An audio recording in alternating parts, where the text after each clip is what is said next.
आपण पाहत आहात न्यूज लोक जागृती चॅनल। पाहुयात आजच्या ताजा घडामोडी। 10 तारखेच्या अधिवेशनामध्ये ही कर्जमुक्तीची घोषणा निश्चितपणे होईल। निजामाच्या तावडीतून तर सुटलो, पण अधिकाऱ्यांच्या तावडीत सापडलो असं दुःख कोणाच्याही वाट्याला येता कामा नये। या दृष्टीने आपल्याला हा खर्च हा अध्यक्ष महाराज वैधानिक विकास मंडळ न्याय अपेक्षित आहे। यामध्ये आपण शेतकऱ्यांच्या दृष्टीने अभिभाषणामध्ये महामहिम राज्यपाल महोदयांनी शेतकऱ्यांच्या हितासाठी केलेल्या काही योजनांना स्पर्श केला, पण अध्यक्ष महाराज आज महाराष्ट्रामध्ये आपल्या एकूण ग्रॉस स्टेट डोमेस्टिक प्रोडक्ट मध्ये कृषी क्षेत्राचं योगदान कमी आहे आणि 2011च्या लोकसंख्येनुसार विचार केला तर महाराष्ट्रामध्ये सर्वात मोठा रोजगार देणारा म्हणजे साधारणतः 4,55,00,000 रोजगार 2011च्या लोकसंख्येमध्ये आपण दाखवला, त्यापैकी 2,60,00,000 शेतकऱ्यांच्या शेतीवर अवलंबून आहे। आज दुर्दैवाने शेतीचं भौगोलिक क्षेत्र 1.34 हेक्टर पर्यंत मर्यादित आलंय।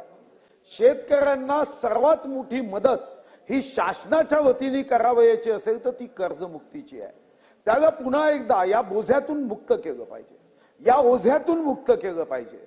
आणि खरं तर आपण राज्य सरकारचा मॅनिफेस्टो देतानाच या संदर्भामध्ये आपली भूमिका स्पष्ट केली की आपण कर्जमुक्ती देणार आणि मला विश्वास आहे की आपण रघुकुल रीत सदा चली आई प्राण जाय पर वचन न जाय।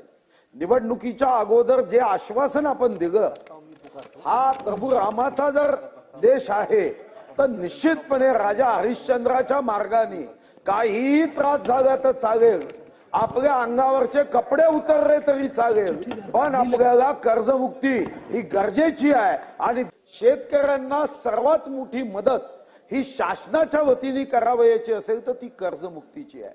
त्याला पुन्हा एकदा या बोझ्यातून मुक्त केलं पाहिजे, या ओझ्यातून मुक्त केलं पाहिजे। आणि खरं तर आपण राज्य सरकारचा मॅनिफेस्टो देतानाच या संदर्भामध्ये आपली भूमिका स्पष्ट केली की आपण कर्जमुक्ती देणार आणि मला विश्वास आहे की आपण रघुकुल रीत सदा चली आई प्राण जाय पर वचन न जाय। निवडणुकीच्या अगोदर जे आश्वासन आपण दिलं, हा प्रभू रामाचा जर देश आहे तर निश्चितपणे राजा हरिश्चंद्राच्या मार्गाने काही त्रास झाला तर चालेल, आपल्या अंगावरचे कपडे उतरले तरी चालेल, पण आपल्याला कर्जमुक्ती ही गरजेची आहे। आणि